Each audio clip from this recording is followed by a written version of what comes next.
Ya, hari ini kita materinya tentang statistik deskriptif.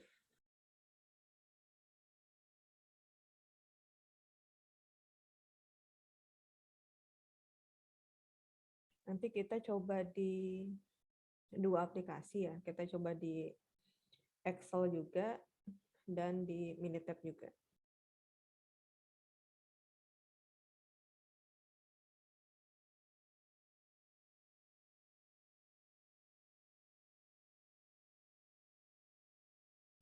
Nah, ini.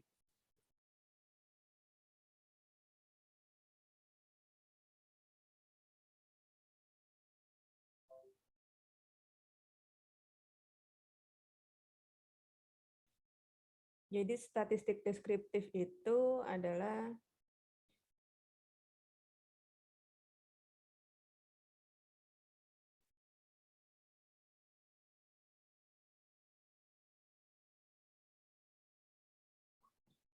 prosedur pengumpulan dan penyajian data untuk memberikan deskripsi. Ya, sesuai dengan namanya statistik deskriptif, maka dia memberikan deskriptif ya, atau gambaran dari variabel yang kuantitatif. Jadi yang kita bisa olah itu adalah yang kuantitatif. Nah, terkait dengan pengumpulan data, statistik deskriptif ini memberikan pedoman bagi kita supaya data yang kita kumpulkan itu adalah data numerik yang selanjutnya kita bisa olah dengan menggunakan prosedur statistika. Jadi data yang harus kita kumpulkan itu adalah data numerik. Kemudian dalam hal penyajian data, statistik deskriptif itu akan menyajikan data yang semula dalam bentuk data yang terserak menjadi data yang terorganisir. Bisa dalam bentuk tabel atau bentuk daftar, bisa dalam bentuk diagram, sehingga kita akan lebih mudah membaca dan memaknainya. Nah, statistik deskriptif juga menyajikan data yang tadinya berserak ini ke dalam ukuran-ukuran pemusatan atau ukuran tendensi sentral dan ukuran-ukuran penyimpangan. Nah, nanti apa yang biasa digunakan untuk menggambarkan ukuran pemusatan dan mana yang untuk ukuran penyimpangan akan kita bahas. Nah, dalam statistik ini nanti ada perbedaan simbol ya untuk penyajian data sampel dan data populasi. Nah, ini ada rata-rata. Rata-rata itu adalah contoh ukuran pemusatan, ya. Rata-rata atau min. Kalau sampel maka simbolnya seperti ini. Tapi kalau rata-rata populasi kita tuliskan simbolnya seperti ini. Kemudian kalau simpangan baku, nah simpangan baku ini termasuk ke ukuran penyimpangan. Kalau sampel ditulis seperti ini S. Ya, kalau populasi seperti ini toh. Varian yaitu kuadrat dari simpangan baku itu juga bagian dari ukuran penyimpangan.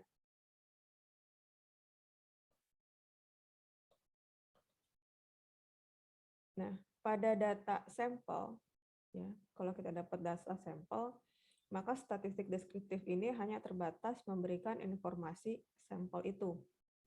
Jadi dia tidak bisa dipakai untuk mengolah data menduga parameter populasi. Yang kalau kita dapat data sampel, kemudian kita dapat misalnya apa ya? Misalnya nilai akhir matematika gitu ya di siswa kelas 11. Lalu ada data sampelnya 50, maka itu adalah data sampel itu saja gitu, dari 50 siswa. Sementara misalnya populasinya ada 150. Nah, data rata-rata dari 50 siswa itu dia tidak bisa dipakai untuk menduga parameter populasinya. Jadi kalau 50 siswa ini misalnya rata-rata 75, belum tentu dari 150 siswa itu rata-rata nilainya 75 juga. Nah, kalau kita dalam penelitian kasus, kemudian data dari penelitian kasus itu kita analisis secara statistik deskriptif, maka yang didapat adalah data statistika kasus, bukan data statistika sampel. Nah, ini penyajian dalam bentuk diagram ya. Tadi sudah disebutkan sebelumnya, ada dalam bentuk diagram, ada dalam bentuk tabel. Jadi pemilihan bentuk diagram itu bukan sekedar bagusnya disajikan kayak begini, gitu, tapi dia sesuai dengan data kita, disesuaikan dengan keperluan. Ya. Ini diagram batang. Diagram batang ini dia membandingkan hasil produksi padi dalam satuan ton per hektar. Kemudian kita membandingkan dari 3 perlakuan. Ada pupuk kandang sapi, kambing, dan ayam. Kita sajikan di sumbu X-nya ini adalah plot percobaan. Ya, ini seharusnya 1, 2, 3, 4. Di sumbu Y-nya ini adalah produksi padi. Nah, kemudian masing-masing batang ini menggambarkan jenis pupuknya, sehingga bisa kelihatan di plot 1, plot 2, plot 3, plot 4 seperti apa. Ya. Kalau seperti ini bisa kelihatan bahwa yang pupuk kandang sapi itu menghasilkan produksi paling tinggi. Ada yang paling rendah dari keempat plot percobaan adalah pupuk kandang ayam.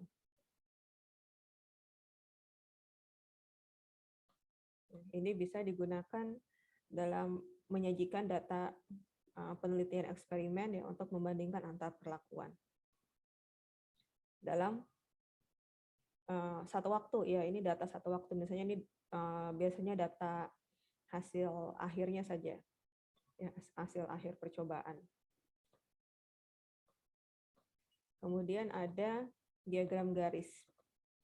Jadi diagram garis menghubungkan titik-titik di mana tiap titik-titik menunjukkan besaran dan biasa digunakan untuk menunjukkan tren. Ya, tren itu biasanya berhubungan dengan waktu atau mungkin dengan jarak. Ya, biasanya ini data kelimpahan plankton terhadap tren waktu, ya.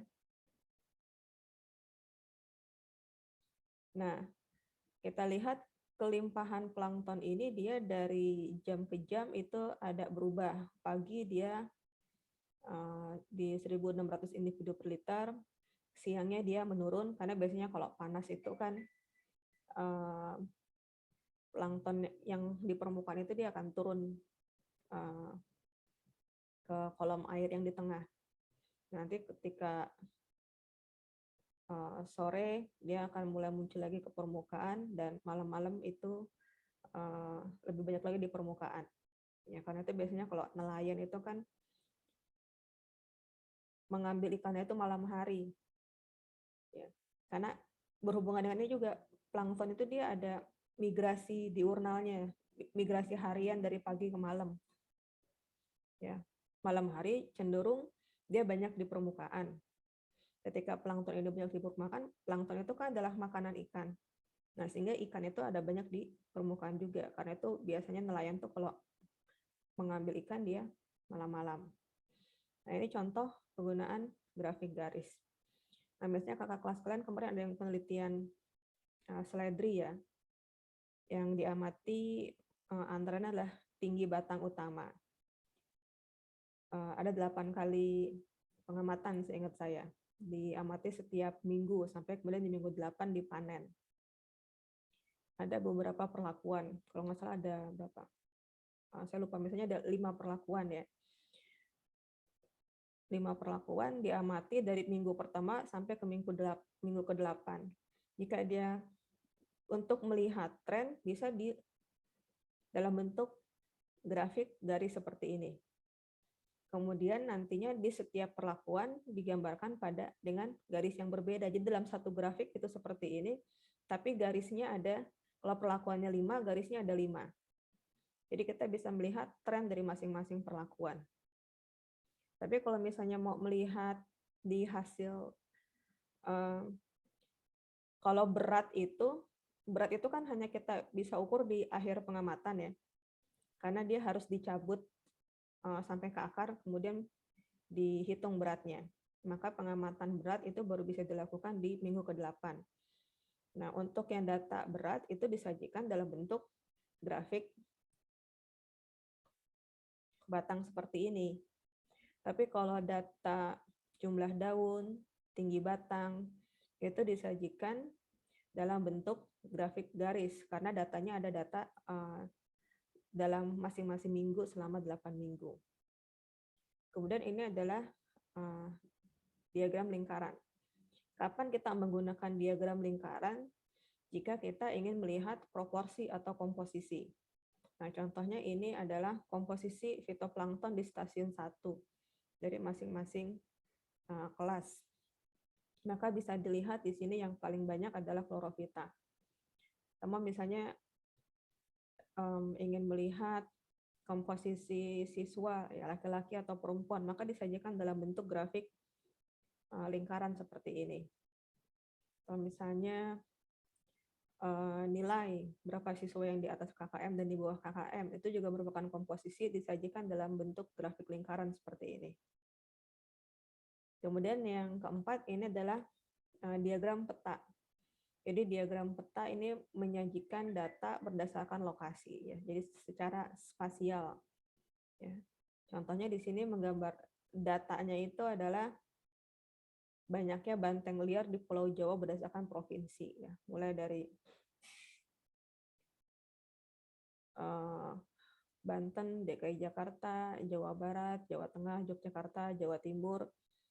Nah, ini dibagi-bagi berdasarkan provinsi. Nah, bisa dilihat bahwa banteng liar hanya ada di Banten dan di Jawa Timur. Nah, seperti itu. Ya, misalnya juga bisa nih kakak kelas kalian yang penelitian kelelawar, misalnya dari beberapa dipetakan itu hutan-hutan lindung yang ada di Batam, terus bisa menyajikan data berapa jumlah kelelawar yang ditemukan di masing-masing hutan lindung di Pulau Batam. Bisa disajikan dalam bentuk grafik peta atau kartogram seperti ini. Kemudian ada juga grafik pencar. Ya, grafik pencar ini menyajikan titik-titik dan masing-masing titik itu menyajikan nilai yang merupakan pasangan dari dua variabel yang diukur. Jadi variabel bebasnya itu di sini, di X, variabel terikatnya itu di sini, di sumbu Y. Jadi di sini contohnya adalah data hubungan pemberian dosis pupuk dengan pertambahan tinggi tanaman cabai. Jadi ketika dosisnya itu 5, pertambahan tingginya adalah 2 cm. Ketika dosisnya 20, ya berarti ini X-nya 20, maka pertambahan tingginya adalah di sini sekitar 3,7 ya, atau 3,6. Nah, ini dari titik-titik seperti ini kemudian kita bisa menduga model hubungannya seperti apa. Ya, model hubungan itu yang Y sama dengan A plus BX-nya itu berapa. Nanti model hubungannya kita pelajari di analisis regresi ya, di pertemuan berikutnya. Nah, ini adalah penyajian data dalam bentuk daftar atau tabel. Bisa dalam bentuk baris, kolom seperti ini, atau kolom baris. Nah, kalau ini dia variabelnya itu kan jenis-jenis varietas padinya ya, mulai dari Cisadane, PR26 dan berikutnya. Nah, ini adalah data yang diambilnya untuk komponen luas tanam, produksi, dan total produksi. Ya, ini mirip, cuma kalau ini kalau di sini dalam baris, ya, kalau di sini disusun dalam kolom. Lalu ada ini daftar kontingensi. Kalau daftar kontingensi dia menyajikan data dari dua variabel berdasarkan kategorinya. Ya, misalnya jenis kelamin, jantan betina. Untuk masing-masing ras ayam, ini ada 4 ras ayam. Nah, berapa yang jantannya, berapa yang betinanya jadi ada kategori jantan dan betina untuk masing-masing variabel, untuk masing-masing dari keempat variabel ras ayam ini. Ya, sama kayak data data-data di Badan Pusat Statistik biasanya disusun seperti ini. Nah, misalnya banyaknya jumlah sekolah negeri di Kecamatan Sekupang, gitu ya. Nah, di sini misalnya kelurahannya, ya, mulai dari Batam Lestari, Tiban Baru, Tiban Lama, dan seterusnya. Kalau di sini kategori sekolahnya, ya, SD, SMP, SMA, nah, seperti itu termasuk ke daftar kontingensi. Nah, berikutnya daftar distribusi frekuensi. Ya, ini mungkin kan kalian pernah pelajari juga ya. Cuma dulu waktu sekolah masuknya ke pelajaran matematika mungkin. Nah, disebut distribusi frekuensi karena data yang disajikan itu berupa banyaknya pemunculan fenomena dari suatu variabel melalui kegiatan pencacahan atau perhitungan. Data distribusi kategorik menyajikan data berdasarkan kelas-kelas kategorik, sehingga variabelnya itu bersifat kualitatif. Nah, misalnya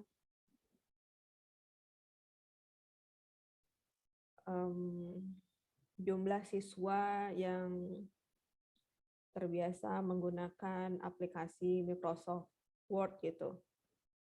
Kategorinya misalnya di SMA gitu ya, kelas 10, 11, 12. Nah, itu kan kelas 10, 11, 12 itu kan adalah kategori. Lalu ini ada distribusi frekuensi numerik, itu menyajikan data pemunculan fenomena dari kelas-kelas interval suatu variabel, sehingga variabelnya bersifat kuantitatif.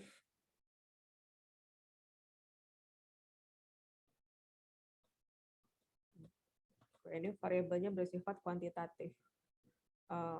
Misalnya jumlah nasabah bank yang memiliki tabungan di bawah 1 juta misalnya.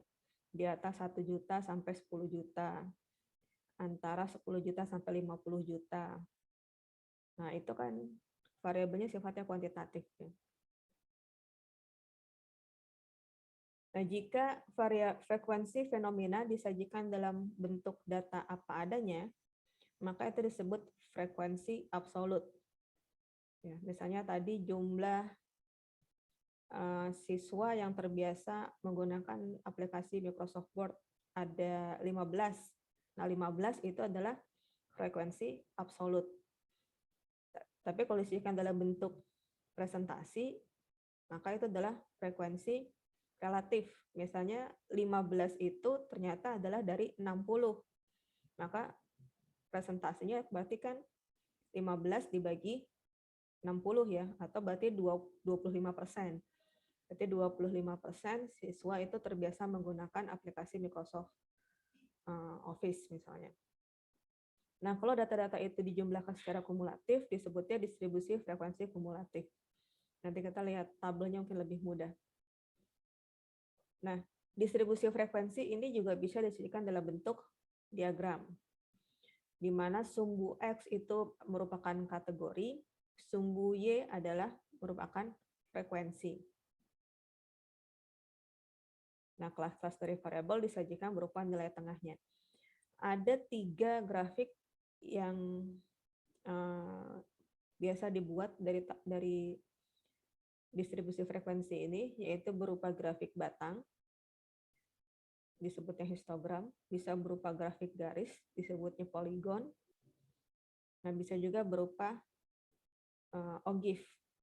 Ya, kalau ogif itu dia di sumbu X menyajikan nilai tengah, atau tanda kelas, di sumbu Y-nya menyajikan frekuensi kumulatif. Nanti kita lihat contohnya. Nah, ini tabel distribusi frekuensi kategorik. Ya, kenapa disebut kategorik? Karena ini kan berdasarkan kategori. Ya, kategori jenis ayam broiler, leghorn, kedu, buras. Ini data frekuensi absolutnya. Ada berapa? Broiler itu 236.780 ekor. Nah, ini kan kemudian dijumlah ya ke bawah, ada total berapa, kemudian dapat di sini frekuensi relatif. Jadi frekuensi relatif yang 33,85% ini adalah hasil pembagian antara ini, 236, dibagi dengan total semuanya dikali 100%, dapatlah frekuensi relatif. Kemudian ini frekuensi kumulatif. Jadi yang broiler itu ada 236,780. Nah, sampai ke ini ditambah Leghorn. Jadi 493,501 ini adalah hasil penjumlahan dari 236,780 ditambah 256,721. Nah, 570,016 ini adalah hasil penjumlahan dari tiga ini. 236 sekian, 256 sekian, dengan 76 sekian. Nah, 699,592 ini adalah hasil penjumlahan dari keempat ini. Jadi misalnya ini ya, kedu 10,93 ini didapatkan dari mana? Itu didapatkan dari 76515 dibagi 699,592 dikali 100%, dapat 10,93. Sampai di sini bisa diikuti nggak? Kalau kurang jelas silahkan ditanyakan ya.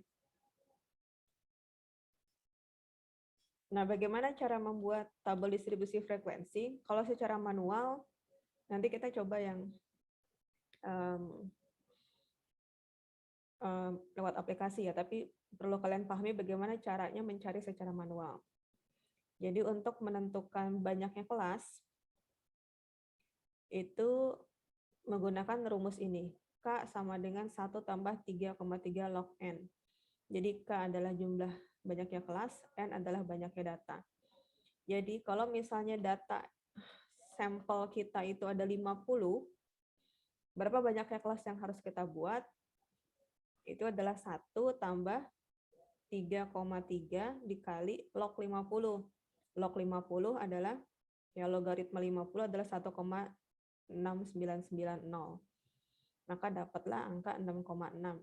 Ya, kita bulatkan ke atas jadi 7. Maka kita harus membuat 7 kelas. Setelah kita menentukan jumlah kelas, berikutnya kita harus menentukan panjang kelas ya, atau selang dari kelas. Yang dihitung dengan, pertama-tama kita hitung dulu kisaran atau range data. Ya, simbolnya R. R adalah data maksimum dikurang dengan data minimum. Jadi panjang kelas itu adalah R dibagi K. K-nya kita kan udah dapat di atas ya. Tadi 7. Jadi kalau misalnya data minimumnya adalah 5,4, data maksimumnya adalah 79,2, maka rentangnya adalah 79,2 dikurang 5,4, rentangnya adalah 73,8. Berarti panjang kelas adalah R per K, atau 73,8 dibagi 7. Dapat 10,54. Dibulatkan menjadi 11. Maka selang kelasnya adalah 11. Jumlah kelasnya adalah 7. Selanjutnya kita menentukan limit kelas. Kalau data minimumnya adalah 5,4, maka kelas terendah itu dimulai dari limit 5. Ya, karena selangnya 11, maka limit atasnya adalah 15. Ya. 5 ditambah selang 11 jadi 15. Jadi limit kelasnya adalah dari 5 ke 15, dari 16 ke 26, terus kan ada 7 kelas. Nah, di kelas ke-7 adalah 71 sampai 81. Nah, setelah kita menentukan ini, limit kelasnya, berikutnya kita menentukan frekuensi dari masing-masing kelas. Kita masukkan data ke dalam masing-masing kelas ya sesuai dengan nilai data tersebut. Nah, setiap kelas itu punya batas kelas, bawahnya itu dikurang 0,5, atasnya ditambah 0,5. Jadi yang tadi ini, maka ke bawah itu adalah 4,5, ke atas adalah 15,5. Jadi kalau misalnya ada data 15,2, maka dia masuknya ke kelas 1, bukan ke kelas 2 ya. Jadi kalau datanya itu ada 15,2, dia masuknya ke sini. Karena ada di bawah 15,5 ya kan. Bukan masuk ke kelas 2 ini. Karena ini kan tadi batasnya dari 4,5 sampai 15,5. Kurang setengah ke bawah dan tambah setengah ke atas. Jadi misalnya ini datanya. Ya ada kalau ini contohnya ada 60 tanaman lamtoro. Ya ini tingginya dalam sentimeter. Berapa banyaknya kelas yang harus kita buat, dihitung dengan cara tadi, dapat kelasnya ada 7. Kemudian rentangnya, data paling maksimal adalah 98, data paling minimal itu adalah 32, dapat rentangnya 66. Kita hitung panjang kelasnya adalah 10. Karena data minimumnya adalah 32, maka ditetapkan libet bawahnya adalah 30. Nah, kemudian dari 30 ini dibuat panjang kelas masing-masing. 10 start dari data 30. Nah, kemudian dibuat seperti ini. Jadi kelas pertama kan 30 sampai 39, 40 sampai 49, dan terus sampai 90 sampai 99. Kemudian kita hitung berapa tinggi tanaman lamtoro yang masuk ke kisaran masing-masing kelas ini. Ya, misalnya sini antara yang kelas 80 sampai 89 ada 8. 8 ini frekuensi absolutnya. Semuanya ada 60, ya kan ini frekuensi kumulatifnya. Maka frekuensi relatifnya adalah 8 dibagi 60 dikali 100 adalah 1,3%. Yang paling banyak itu yang kelas mana dari sini? Sebentar ya.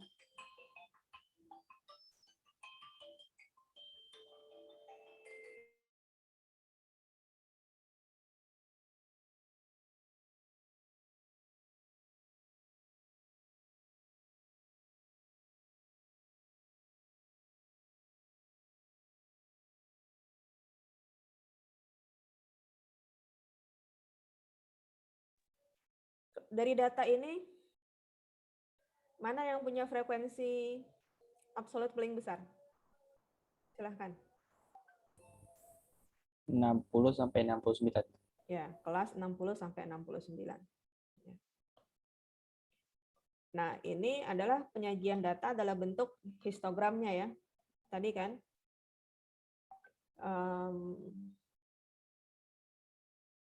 kelas yang pertama itu kan ini ya 30 sampai 39, maka kita buat di sininya ya nih 29,5 sampai 39,5 ya kan, ke bawah 0,5 ke atas 0,5 ya. Dibuat kelasnya, kemudian yang bawah ini kan ada 6 ya. Nah, yang paling banyak itu ini 13, 60 sampai 69. Nah, ini dibuat histogram seperti ini. Nah, kalau dilihat datanya kan dia itu yang banyak itu adalah data yang di tengah-tengah ya. Nah, jadi kalau data yang seperti ini tuh namanya data yang tersebar normal. Biasanya kalau nilai siswa ya, kalau jumlah siswanya banyak tuh datanya kan tersebar normal yang nilainya itu.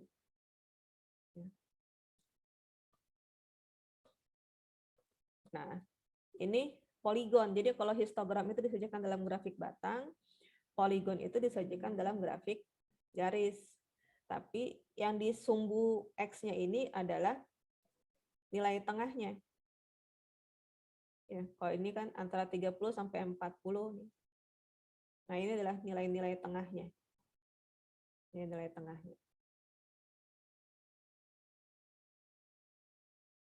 Ya. Ini disebutnya poligon. Bedanya cuma kalau poligon tuh grafiknya putus-putus begini, apa? Patah-patah ya, grafiknya patah-patah. Tapi kalau kurva itu dia smooth gitu aja. Bedanya itu. Kemudian, nah kalau OGIF dia menyajikan dalam bentuk frekuensi kumulatif. Sampai tadi paling kumulatifnya kan ada 60 data semuanya. Jadi ini untuk menyajikan frekuensi kumulatif. Nah, ukuran tendensi sentral itu apa saja? Jadi yang masuk yang dimaksud dengan tendensi sentral itu adalah nilai mean, modus, median, kuartil, desil, persentil, itu maksudnya ke tendensi sentral ya. Kalian kan sudah pernah pelajari juga ini. Coba saya tanya. Modus itu apa? Masih ingat nggak? Nilai yang paling sering muncul ya, Bu. Ya. Lalu bedanya median sama mean apa? Min rata-rata, kalau median nilai tengah. Ya, nilai yang ada di tengah-tengah ya. Kalau data kita urutkan dari minimum ke maksimum, yang pas ada di tengah-tengah itu adalah median. Misalnya datanya ada 11, berarti kan tengah-tengahnya itu adalah data ke-6 ya. Nah, di data ke-6-nya itu berapa nilainya? Yang belum tentu sama dengan mean ya, belum tentu sama dengan mean. Nah, si median ini sama juga dengan kuartil 2. Ya, median itu sama juga dengan kuartil 2. Ya, ini cara perhitungannya ya. Saya lewat aja lah, karena kalian kan waktu sekolah pernah belajar juga. Ya, dan masih ingat lah. Ya, kalau kuartil sesuai dengan namanya kuartil, maka dia membagi data menjadi 4 kelompok. Ya. Kuartet itu kan 4, bagi data jadi 4 kelompok. Jadi ada kuartil 1, kuartil 2, kuartil 3. Dibagi 3. Ada 3 nilai pembagi, sehingga kemudian terbagi menjadi ke-4 kelompok.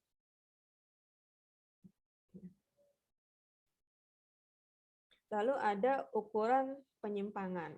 Nah, mungkin yang kalian paling ingat kan adalah simpangan baku ya. Simpangan baku. Tapi bukan hanya simpangan baku sebetulnya. Ada simpangan rata-rata, ada varian, ada koefisien variasi. Ya, besarkan dulu. Jadi ukuran penyimpangan atau variabilitas atau ukuran dispersi adalah ukuran yang mampu memberi gambaran tentang besar kecilnya data terhadap rata-ratanya. Ukuran yang menunjukkan keberagaman harga data dari nilai pengamatan. Semakin besar ukuran penyimpangan, maka semakin besar tingkat keberagaman data yang kita miliki.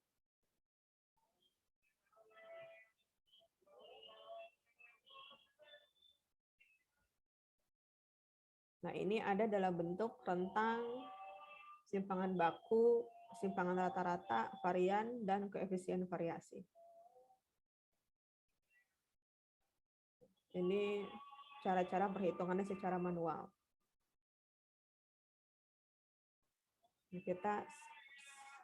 Saya sampaikan dulu sampai ininya aja ya, cara-cara perhitungan manualnya.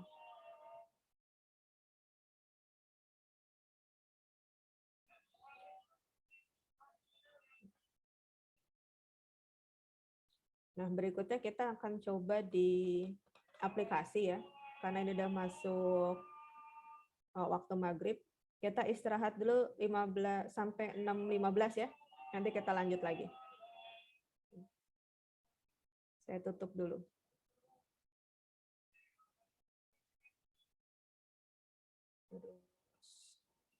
Saya absen. Sampai jam 6.15 nanti masuk lagi ya. Gak usah keluar sih, di stop video aja deh. Oke.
Kita mulai lagi ya.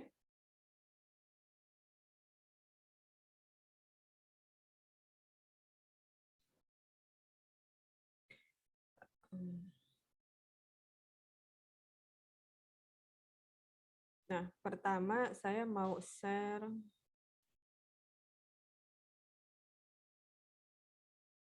Nah, ini. Ya. Tadi kita kan bahas tentang ini ya, gimana cara rumus-rumus untuk mendapatkan mean, median, mode, kuartil, dan sebagainya itu. Ya, kalau di Excel, ya kalian buka Excel. Nah, ini saya pakai Word, pakai Office 2007, cuma kurang lebih sama lah ya kalau misalnya kalian pakai versi Office yang berbeda. Nah, contohnya ini ada 20, ada data produksi padi dari masing-masing petak sawah. Ada 20 petak sawah ya. Petak 1 produksi padinya 6,2 ton per hektar. Yang petak yang ke-15 produksi padinya 7,3 ton per hektar dan sebagainya itu. Terus kita mau hitung ini mean, median, mode, kuartil 1, kuartil 2, 3 ya. Kuartil 2 itu sama dengan median. Ya, terus ini N adalah jumlah data, nilai minimum, maksimum, persimpangan baku, varian. Nah, gimana cara carinya? Nah, di Excel kan ada formula ya. Jadi kalau mean itu formulanya adalah average ini. Kemudian kalian sorot datanya. Kalau median itu ini, median nama. Kalau modus, ya ini, mod itu modus ya. Kalau kuartil 1, ya nah ini. Kuartil, kemudian ini datanya, koma 1, berarti kuartil 1. Ini kuartil sama seperti tadi, cuma kita melihat kuartil 2 seperti ini. Ini kuartil 3. Nah, ini. Kemudian N jumlah data itu count. Kalau nilai minimum itu ini min, maksimum ini max, terus simpangan baku itu STDEV, standard deviation, standar deviasi. Nah, varian itu ini var. Jadi misalnya kita di sini ya, min itu kan average, berarti sama dengan, nah, kita tulis average. Nah, kalian pilih ini average, ya. Nah, ini kan ada langsung kurung buka ya, kurung buka. Nah, sorot datanya yang mau kalian olah. Nah, simpan di sini kursornya. Terus tekan shift, ambil panah turun ke bawah ya. Panah turun ke bawah. Lalu kalian kurung tutup. Kurung tutup. Terus enter. Nah, keluar kan? Itu data min-nya. Kemudian yang median tadi ini ya. Maka sama dengan median. Nah, pilih ini. Median, pilih ya. Sama dengan cara yang tadi. Ya, kita sorot datanya, save, panah bawah, kurung tutup, enter. Ini mediannya. Kalau yang modusnya tadi ini mod, pilih lebih sama. Nah, yang agak beda kan cuma ini aja, misalnya kuartil 3 ya. Ketik kuartil, ya. Disorot dulu datanya.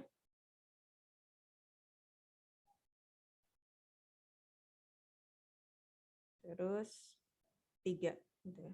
Kurung tutup.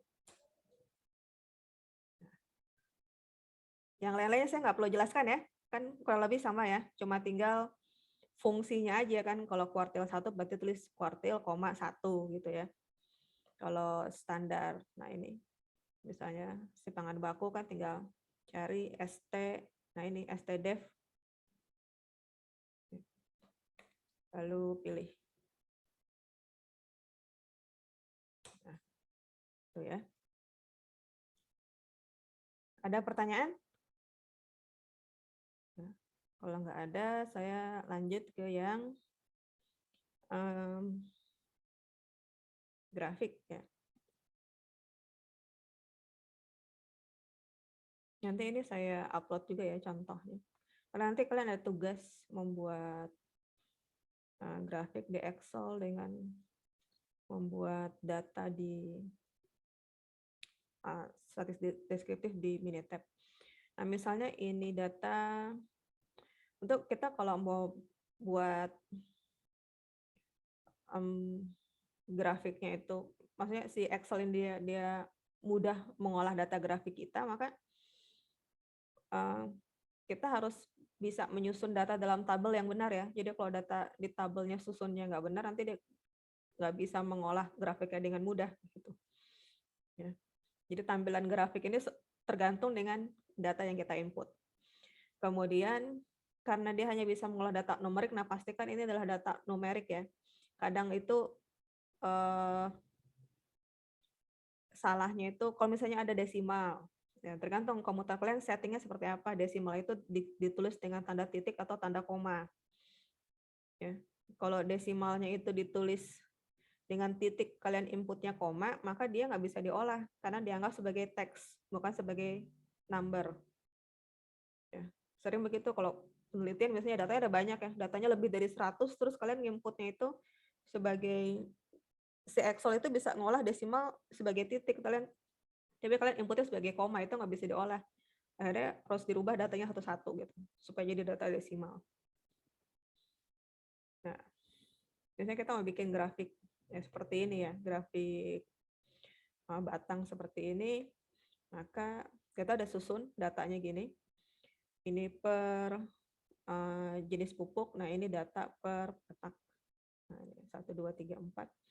Maka kan kita tinggal sorot saja. Disorot tabel yang mau kita bikinkan grafik, dan pilih insert. Nah, grafiknya yang mau dibikinkan grafik kolom ya. Nah, yang terserah dipilih yang mana. Tapi standar ya untuk skripsi dan untuk jurnal itu biasanya yang 2D aja, yang 2 dimensi. Nah, kalau kalian mau bukan untuk skripsi dan jurnal sih, mau dibikin 3 dimensi, mau dibikin yang seperti lain ya, terserah lah ya. Misalnya untuk sebagai informasi di media sosial gitu ya, kalian mau share, ya nggak apa-apa. Tapi kalau standar untuk skripsi dan jurnal itu dibuat dalam bentuk grafik 2 dimensi seperti ini. Nah, terus skripsi itu karena kalau kalian fotokopi kan ini nggak kelihatan ya. Warna ini akan jadi hitam putih semua. Nah, kalau kalian memang rencana semuanya itu di print, nggak masalah kalian mau pakai warna seperti itu. Cuma saran saya kalau misalnya kalian ini mau difotokopi, maka jangan dipilih warna tapi dipilih pattern aja. Ya, dipilih pattern garis-garis diagonal gitu, kotak-kotak. Jadi ketika di fotokopi itu kelihatan. Nah, tadi ya ini udah keluar kan grafiknya. Ya, saya ulang lagi. Nah, kita tinggal insert, pilih grafik yang gini ya. Nah, ini keluar grafiknya. Kemudian klik kanan, kita bisa tinggal kita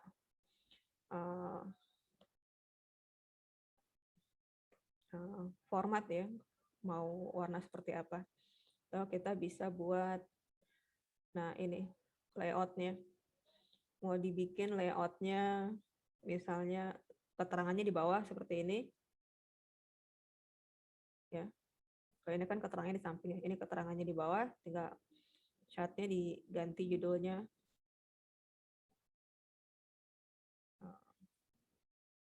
Produksi padi untuk setiap jenis pupuk. Ya. Nah, dibuat lebih kecil fontnya misalnya supaya satu baris ya, 15. Gitu.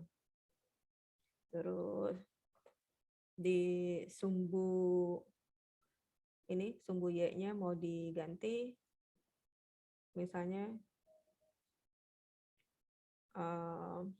ini kan mulai dari 10-10 ya, otomatis.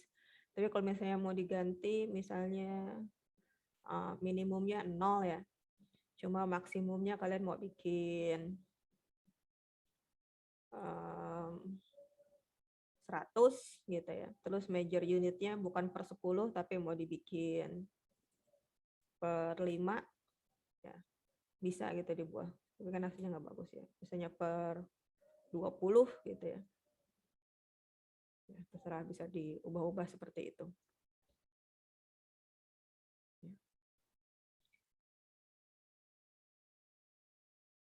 Nah, tadi ini layoutnya juga bisa ditambah ya, title ya, bisa dirubah-rubah, disesuaikan.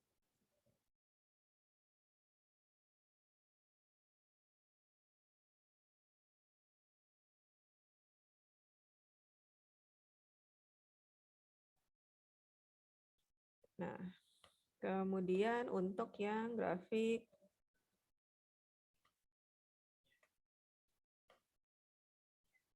garis seperti ini. Nah, ini datanya kita sama sorot seperti tadi, kemudian insert, kita mau pilih grafik garis yang ini ya, yang ada titik-titiknya ini.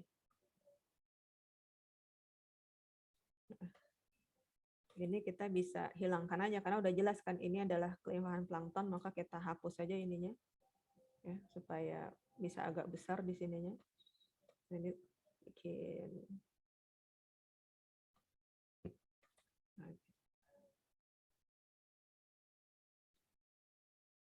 kita pindahkan dulu ini.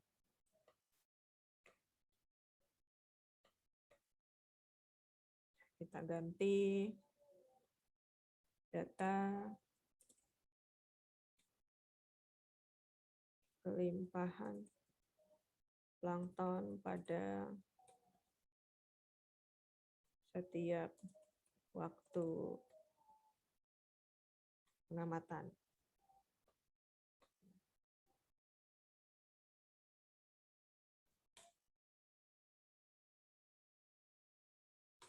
Nah, ini. Ya, lalu kita mau tambahkan informasi yang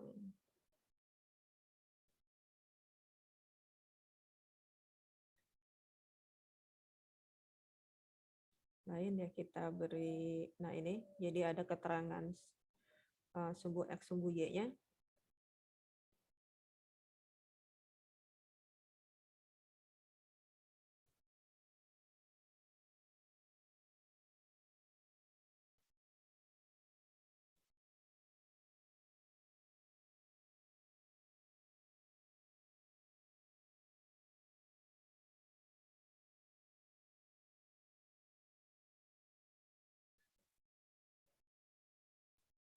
Ini tinggal di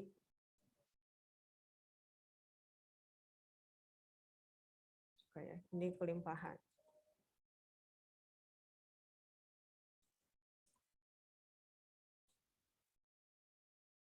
Plankton dalam satuan individu per liter.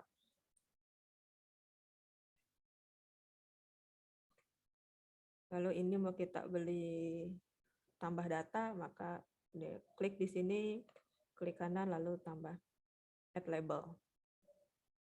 Nanti bisa kalian sesuaikan. Ada pertanyaan? Nah, kemudian untuk yang grafik pie, ya, sama kita sorot datanya, kemudian insert.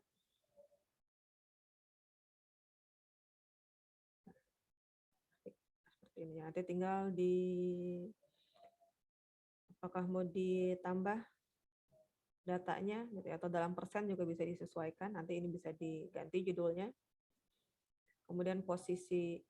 Nah, ini kan kalau misalnya kita mau bikin dalam persen tinggal diubah. Nah, maka keluar hasilnya dalam persen ya. Nah, untuk yang scatter plot tadi itu. Nah, ini contohnya. Jadi ini dalam sumbu X ya, ini sumbu Y-nya. Ya, jadi ini variabel bebasnya, ini variabel terikatnya. Sama kita sorot datanya, kemudian insert. Nah, pilih yang ini.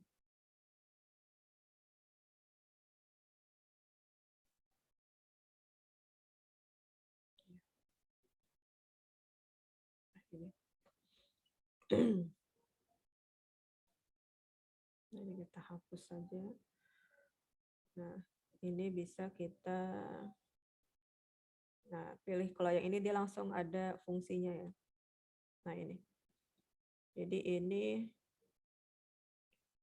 ini adalah garis persamaan linearnya, ini persamaannya, persamaan linearnya, Y sama dengan 0,087X tambah 1,909. Nah, ini kan tadi ini adalah pertambahan tinggi ya di sumbu Y-nya. Pertambahan tinggi dalam satuan sentimeter. Lalu yang ini adalah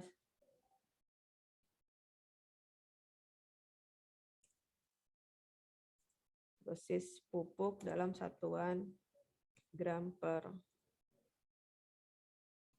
polybag. Ya, ini bisa kita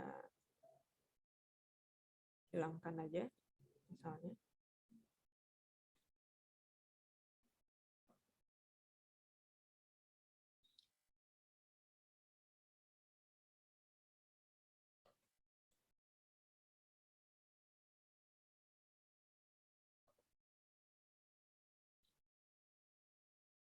Nah, ini format. Trendline ini kan linear, kita bisa ganti, misalnya mau diubah jadi logaritmik ya. Jadi kalau linear kan dia dari titik ini kan agak linear, ini dia R-nya 0,847 ya. Berarti koefisien determinasinya 84,7%. Si nilai dosis pupuk ini bisa menjelaskan pertambahan tinggi sebesar 84,7%.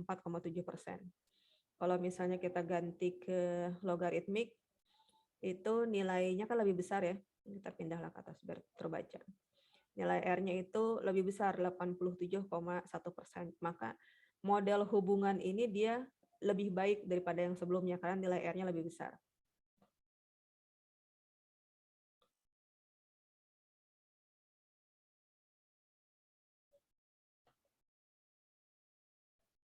Sampai sini jelas?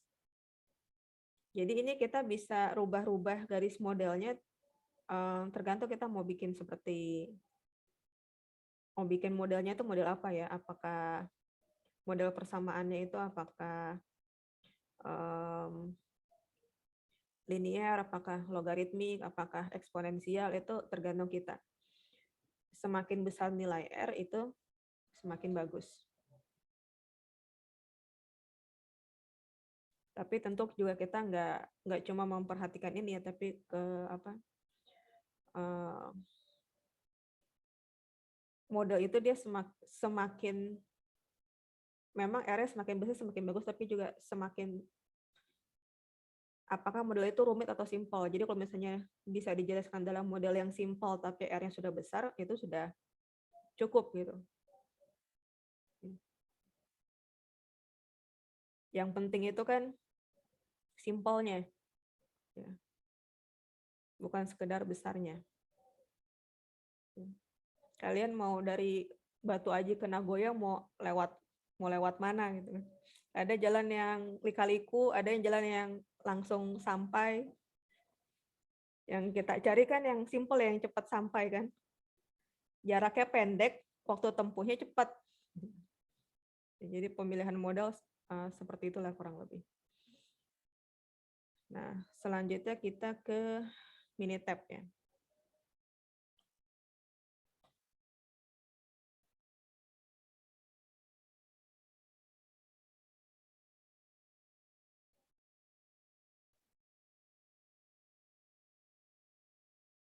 Nah, ini sama ada data yang tadi ya.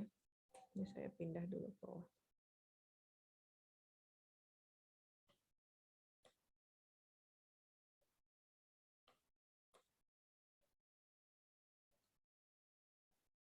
Ini saya hapus saja.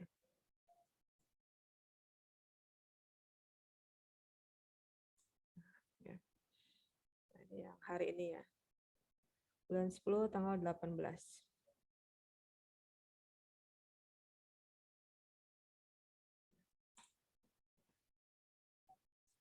Nah, ini datanya kita udah masukin, ada petak sawah ke-1 sampai petak sawah ke-20. Nah, ini data produksi padinya. Maka yang kita lakukan,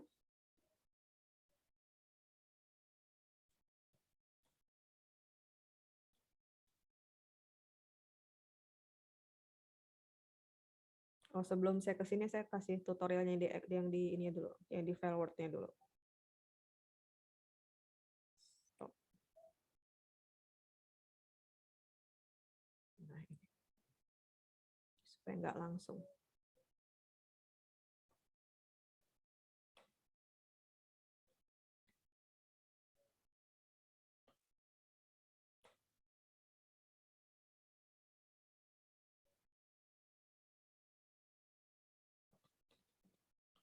Nah, ini. Jadi pertama kalian masukkan data seperti tadi.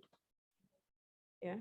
Kemudian pilih stat, basic statistik, ada display descriptive statistik.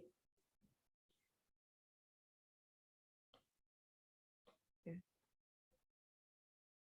Nanti dia akan keluar kotak dialog ya, yang di belakang ini. Dipilih variabel mana yang mau dimasukkan. Nah, kalian sorot yang mau kita masukkan kan yang ini. Yang di kolom kedua ini ya tadi ya, produksi padi. Kemudian di klik yang bagian statistik ini, nanti dia akan keluar seperti ini. Apa aja yang mau kita tampilkan datanya?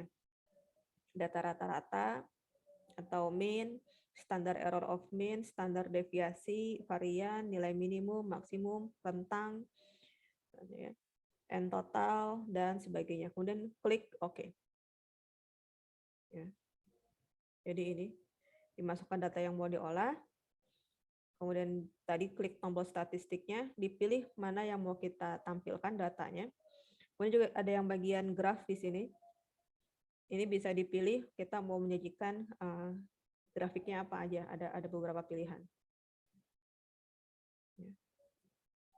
Baru saya sajikan yang di ininya, yang di Minitab-nya. Ya, tadi kita simpan kursornya di sini. Nanti kalian kalau mau bisa juga di sini, ini bisa kita ketik ya. Misalnya siapa ini? Nah, misalnya ini, kalian tuh angkatan 2020 ya? Ya, Bu. Ya, misalnya Tiara NPM-nya berapa? NPM berapa gitu ya? Nah, jadi ini kerjaannya Tiara. Itu loh, pilih stat tadi ya, basic statistik, lalu ada display descriptive statistik. Nah, misalnya kalau awal kan ini kosong. Yang mau kita olah itu yang ini ya, yang produksi padinya ini, yang C2. Ya, dipilih. Nah, di statistiknya kita mau menyajikan nilai-nilai ini. Mean, standar error of mean, standar deviasi, varian, terus sum-nya nggak usah. Minimum, maksimum, range, and total, nah ini nggak usah. Kemudian kuartil 1, kuartil 2 atau median, kuartil 3. Nah, kalau interkuartil range itu adalah selisih antara kuartil 3 dengan kuartil 1 ya. Sum of square nggak usah. Nah, oke. Nah, terus di sini klik grafik. Kita mau pilih, di sini ada box plot, ada histogram, lalu ada histogram dengan kurva normal. Ya, kita pilih tiga-tiganya seperti ini. Klik OK, kemudian klik OK. Nah, ini Nah, sebelum saya menjelaskan box plot ya, saya jelaskan yang ini dulu ya. Nah, ininya dulu. Maka ini adalah data-data yang kita hitung tadi ya. Kalau di Excel kan dihitung satu-satu tuh. Ya, maka ini langsung keluar. Kita punya N-nya ada 20 data, rata-ratanya adalah 6,13, medianya adalah 6,1, nilai minimumnya 4,8, nilai maksimumnya 7,5, kisaran atau range-nya adalah 2,7. Standar deviasinya 0,847. Ya, langsung keluar datanya seperti ini. Nah, nanti kalau misalnya variabel kalian ada banyak ya, misalnya kalau kakak kelas kalian Rido itu kan kemarin dia mengukur morfometrik ikan. Nah, itu kan variabelnya ada banyak, ada panjang total, panjang baku, panjang kepala, sampai lebar diameter mata itu diukur. Makanya nanti variabelnya ada banyak. Ya, dari sekian banyak variabel tersebut, nah, keluar hasilnya ini. Nanti saya tunjukkan ya yang hasil pengolahan data Rido. Nah, ini histogram. Ya. Histogramnya keluar secara otomatis. Nah, ini histogram dengan kurva normal. Jadi datanya nggak terlalu normal ya. Di sini ada yang kecil, terus ini kembali lagi besar. Kalau dia normal kan seperti ini pola datanya, pola histogramnya. Nah, kemudian ini namanya box plot. Jadi gimana cara membaca box plot itu? Ya, klik. Nilai yang ujung ini, yang paling atas ini, garis paling atas ini adalah nilai maksimum. Jadi maksimumnya ini 7,5. Yang paling bawah ini adalah nilai minimumnya. Berapa tadi? Berarti ini kurang dari 4,5 ya. Nilai minimumnya berapa nih di sini? Saya tutup dulu. 4,8 ya, 4,8. Nah, ini tuh 4,8 ini. Ini adalah 7,5. Nah, ini ada nah ini kan keluar N ya di sini, N20, maka dia ada 20 data. Lalu di sini ada Q1 5,6 itu garis yang paling bawah ini 5,6. Garis yang atas ini adalah Q3. Itu 6,775. Garis yang tengah ini adalah median 6,1. Mediannya 6,1, mean-nya 6,13 ya, selisih sedikit. Kemudian interquartile range atau jarak antara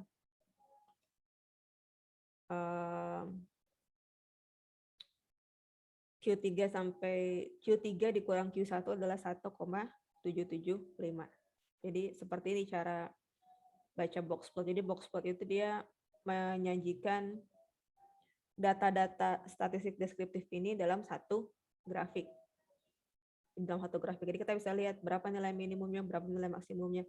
Nah, semakin panjang garis ini, maka semakin lebar kisaran data.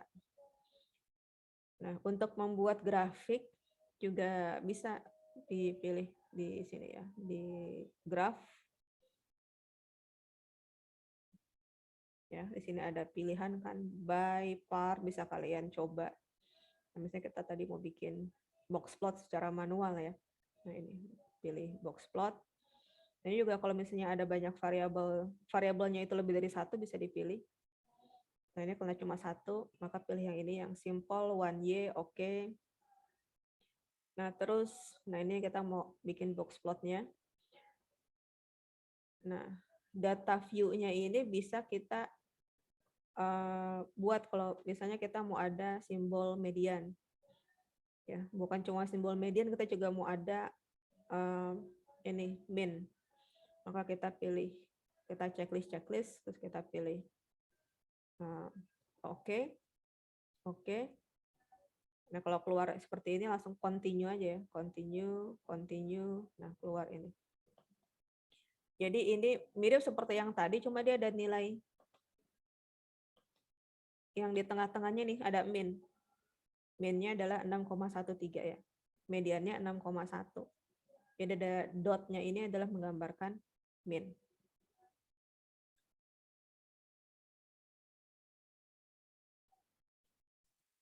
Saya tunjukkan akhir yang pengolahan data seperti itu yang agak banyak ya. Yang datanya banyak.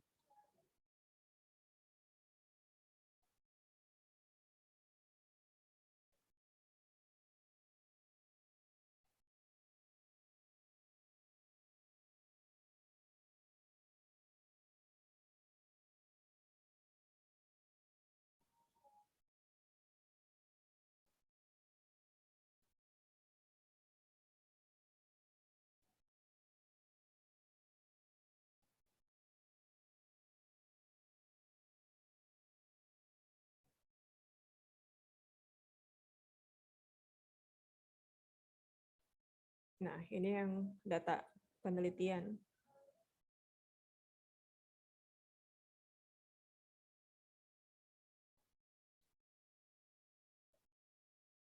Nah, ini data deskriptif statistik, tapi dia ada banyak variabel, mulai dari berat, panjang total, ya, panjang cagak, ya, sampai ke ini LM. LM itu lebar mata, TD itu tinggi dorsal. Jadi ada 21 data. Kemudian ini untuk masing-masing perhitungan statistik deskriptif, mulai dari rata-rata, standar error of mean, standar deviasi, varian, dan seterusnya. Kemudian ini contoh pembuatan box plot langsung dia untuk kedua variabel, untuk PO dan LM. Gitu. Caranya sama seperti tadi, cuma ini datanya banyak aja. Ada pertanyaan?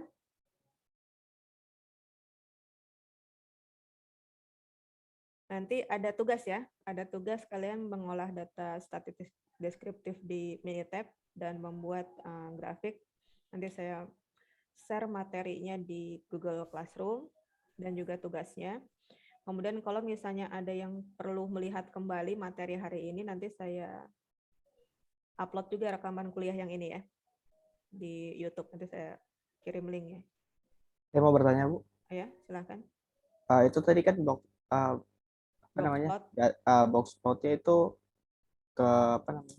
Kelebihannya kan dalam satu tabel yang sederhana ya, Bu. Tapi itu harus apa namanya? Kita bisa dapat datanya kalau misalnya kita kursornya pindah ke kotaknya kan, Bu? Iya. Kalau kita pindahin ke kotak kan kelihatan angkanya. Iya. Tapi sebetulnya kan ada di sumbu Y-nya itu kan ada angka kan? Iya, Jadi Bu. kita bisa lihat sih dari sumbu Y-nya itu. Cuma memang angka presisinya adalah kalau kita gerakan kursornya itu ke grafiknya itu. Cuma kalau misalnya di skripsi atau di tulisan jurnal, data-data yang rinci berbentuk tabel itu kan tidak disajikan di dalam tulisan ya. Tidak disajikan di bab 4 tulisan. Ya, di jurnal juga tidak disajikan di jurnalnya itu kan tabelnya banyak tadi tuh. Itu biasanya disajikan di lampiran kalau skripsi. Maka yang disajikan di dalam badan tulisan itu cuma grafiknya aja. Sama di jurnal itu juga biasanya cuma menyajikan grafiknya aja, tidak menyajikan data mentahnya ya. Makanya biasanya kalau jurnal kan ada alamat korespondensi penulis. Kalau misalnya mau bertanya lebih lanjut tentang data penelitian, silakan hubungi peneliti. Gitu. Baik, Bu. Terima kasih, Bu. Iya. Kemudian saya tadi lupa terakhir ya, sebelum saya tutup. Nah ini, kalian bisa, kan kita mau ambil, ya kalau nulis skripsi kan ini harus kita copy ya ke Microsoft Word gitu. Jadi kalian simpan aja kursornya di sini, terus klik kanan. Nah, pilih copy. Ya, copy nanti di Word-nya kalian tinggal paste. Ya, tadi udah kita copy ya. Nah, tutup. Misalnya kita buka di Microsoft Word.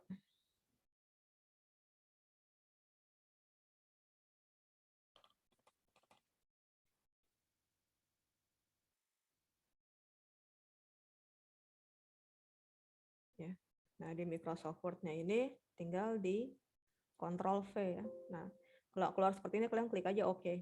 Ya, oke. Nah, keluarlah tadi grafik yang kita copy ya. Grafik yang kita copy. Kemudian stop.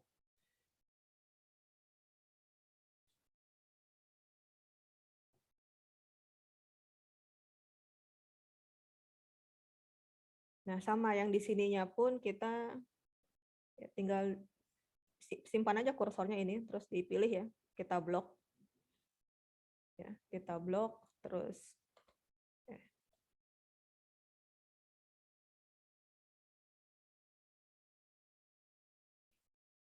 Kita blok, terus Ctrl C, copy. Ya. Lalu di Microsoft Word-nya tinggal di Ctrl V, tinggal di paste gitu. Karena nanti kalian kalau di tugas, saya mintanya kalian upload tugasnya adalah bentuk PDF ya. Jadi kalian copy dari Minitab-nya, paste di Word, kemudian kalian konversi ke PDF. Gitu. Nah ini kan dia lebar begini ya, nanti biasakan terus kalian crop aja ininya ya, format crop supaya nggak ngabisin tempat gini. Nah, gitu.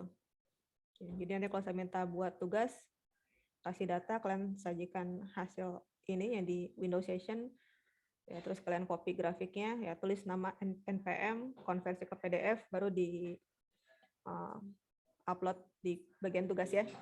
Sebentar.